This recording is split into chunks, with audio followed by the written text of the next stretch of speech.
பாருங்கள் எவ்வளோ ஆத்தருக்கு தொட்டுது இந்த அருவி தண்ணி. இது வந்து நான் ஏதோ ஒரு மழை காலத்தில் எடுக்கிற பதிவு இல்லை. இப்போ இந்த 2024 வருஷம் ஏப்ரல் மாதம் 5ஆம் தேதி இன்றைக்கி எடுக்கிற வீடியோ தான் இது. நம்ம கோவை குற்றாலம் அப்படின்னு சொல்லி ஒரு வனப்பகுதி போலுவாம்பட்டி வனச்சரகத்தில் இருக்குது. இயற்கை எழில் கொஞ்சம் இந்த வனப்பகுதியில் வருடத்தில் 365 நாளும் தண்ணி இருக்கும். இவ்வளோ கடும் கோடையிலையும் தாங்க முடியாத வெப்பம் நிலவர காலத்துலேயும் இந்த கண்ணாடி போன்ற இந்த தண்ணீர் வந்துக்கிட்டே தான் இருக்கும்.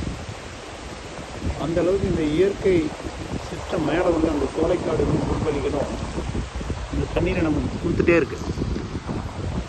அந்த அளவுக்கு இந்த காடு பாதுகாப்பாக இருக்குது அப்படின்றத நம்ம உணரலாம். இந்த காட்டை காப்பாற்ற வனத்துறைக்கும் வனப்பணியாளர்களுக்கும் பெரிய நன்றி நம்ம சொல்லணும். இந்த நேரத்தில்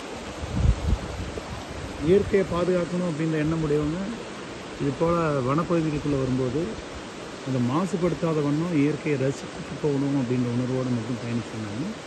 இது போன்ற ஆறுகள் அருவிகள் எல்லாமே இன்னும் பல ஆயிரம் வருடங்கள் நம்ம தலைமுறை கண்டு கழிக்கிறதுக்கும் அதனுடைய ஆரோக்கியமான அந்த நீரையும் அந்த இங்குள்ள ஒரு இயற்கை சூழலையும் சுத்தமான காற்று சுத்தமான ஆக்சிஜனையும் நம்ம அருவிக்குறியில் மேற்கொள்ள முடியும். இயற்கையை மிஞ்சி எந்த ஒரு சக்தியும் இல்லை. இயற்கையை நேசிக்கும் பாதுகாப்பு.